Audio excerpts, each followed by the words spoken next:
సింహానికి నాకు ఒకటే తేడా, అది గడ్డం గీసుకోదు, నేను గడ్డం గీసుకుంటా. It same to same. వరంగల్లో చావు బతుకుల మధ్య ఉన్నటువంటి చిన్నారి 2 కిడ్నీలు ఖరాబ్ అయినటువంటి నిరంజన్ని చూడడానికి పవన్ కళ్యాణ్ గారు వస్తున్నారు. మనం ఏదైతే ప్రయత్నం చేసినామో ఆ బాబుకు సంబంధించినటువంటి విషయాలను సేకరించి అది పవన్ కళ్యాణ్ గారికి దృష్టికి వెళ్ళేలాగా మనం చేసినటువంటి మనందరి కృషి వల్ల పవన్ కళ్యాణ్ గారి దృష్టికి అయితే ఈ విషయం పోవడం జరిగింది. స్వయంగా పార్టీకి సంబంధించిన వాళ్ళ ద్వారా మనకు సమాచారం కూడా రావడం జరిగింది. ట్విట్టర్లో కూడా వాళ్ళు స్పందించడం జరిగింది. మనం పెట్టినటువంటి వీడియో పవన్ కళ్యాణ్ గారికి చేరినట్టుగానైతే మనకు స్పష్టంగా కనబడుతుంది. వారు పెట్టినటువంటి మెసేజ్ కూడా మీరు ఇక్కడ చూడవచ్చు. పవన్ కళ్యాణ్ గారి స్వయంగా వచ్చి ఆ బాబుని పరామర్శించనున్నారు అని చెప్పేసి పార్టీ నుంచి కూడా మనకి అఫీషియల్గా పవన్ కళ్యాణ్ గారి దగ్గర నుంచి కూడా మనకి ట్విట్టర్ వేదికగా మనకు స్పందన వచ్చింది. అదేవిధంగా అఫీషియల్గా కూడా పిలుపు అయితే ఆ కుటుంబ సభ్యులకు రావడం కూడా జరిగింది. నిజంగా 2 కిడ్నీలు ఖరాబ్ అయ్యి నిలబడలేని, కనీసం అసలు కదలలేని స్థితిలో ఉన్నాడు ఆ చిన్నారి. నిజంగా ఆ చిన్నారి గురించి ఎంత చెప్పినా తక్కువే. కన్నీళ్ళు వస్తే ఆ చిన్నారి గురించి ఎంత చెప్పినా తక్కువే అవుతుంది. ఆ చిన్నారి గురించి మాట్లాడుతుంటేనే కన్నీళ్ళు వస్తాయి. ఎందుకంటే పక్కకు కదిలినా కూడా ఈ బాడీలోని పార్ట్స్ ఎక్కడ విరుగుతాయో అనే విధంగా ఆ అబ్బాయి శరీరం ఉందంటే ఎంత బాధాకరమైన విషయమో ప్రతి ఒక్కరూ ఆలోచన చేయాలి. నిజంగా అలాంటి చిన్నారి కోసం అన్నా అంటే చాలు నేనున్నా అని చెప్పేసి ఎప్పుడు ముందుంటాడు పవన్ కళ్యాణ్ గారు అయితే. ఎందుకంటే ఏ విషయంలోనైనా సరే పవన్ కళ్యాణ్ గారు లేట్ చేస్తాడేమో కానీ ఆపదలో ఉన్న వాళ్ళకి అన్నా అంటే చాలు నేనున్నానని చెప్పేసి పరిగెత్తుకుంటూ వచ్చేస్తాడు పవన్ కళ్యాణ్. ఎందుకంటే పవన్ కళ్యాణ్ గారిలో ఉన్న మానవత్వం అలాంటిది. అలాంటి పవన్ కళ్యాణ్ గారు ఒక చిన్నారి వరంగల్లో తెలంగాణ బిడ్డ ఈ విధంగా అయింది.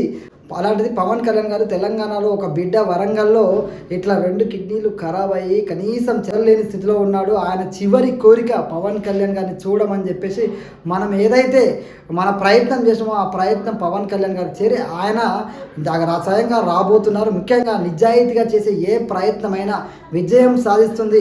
నిజాయితీగా నిస్వార్థంగా ఎలాంటి స్వార్థం లేకుండా ఏ ప్రయత్నమైనా చేస్తే ఆ ప్రయత్నం పక్కా విజయం సాధిస్తని ఈ ఘటనతో నాకు స్పష్టంగా అర్థమైంది. అసలు ఆ బాబు ఏం మాట్లాడిండు, ఆ బాబు యొక్క పరిస్థితులు ఒకసారి మీరు ఈ వీడియో పూర్తి ఇవ్వండి, మీకే అర్థమవుతుంది. సింహానికి నాకు ఒకటే తేడా, అది గడ్డం గీసుకోదు, నేను గడ్డం గీసుకుంటా అంతే. మిగతా సేమ్ టు సేమ్. అదే అవును.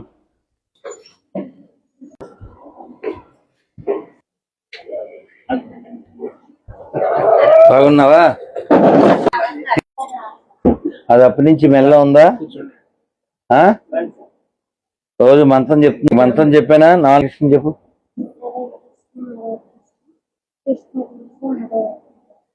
హరే రామ హరే రామ రామ రామ హరే.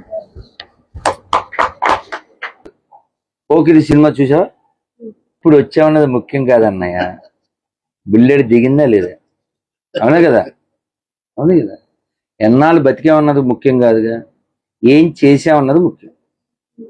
ఇక్కడ దిక్కులు తెలుస్తాయి, మన దిక్కు తెలుస్తుంది. ఏంటిది? నువ్వు కిందకి మళ్ళీ నువ్వు కిందకి అన్నవా? కనబడుతున్నా ఎన్ని వచ్చినాయి అంతే. అలా రోజు చేయాలి 108 టైమ్స్. చుక్క నొక్కిస్తే 0, రోజు 108 చేస్తే హీరో. రోజు ఏకాదశి కృష్ణుడు రోజు నాట్యం చేస్తాడు నిధివనంలో, అక్కడిది ఇది. ఆను బృందావన విహారీ లాలికి రజద మధుసూదన నారాయణాచ్యుత నమో నమో గోవిందా. ఇలా పాడుకోవాలి. గుర్తుంది నీకు? పవన్ కళ్యాణ్ నువ్వే అక్కడికి వెళ్ళాలి, హైదరాబాద్. ఆయన తీసుకెళ్తారు.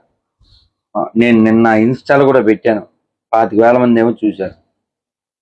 పవన్ కళ్యాణ్ కూడా హైదరాబాద్ వస్తారు కదా, వచ్చినప్పుడు శంకర్ సార్ తీసుకెళ్తారు.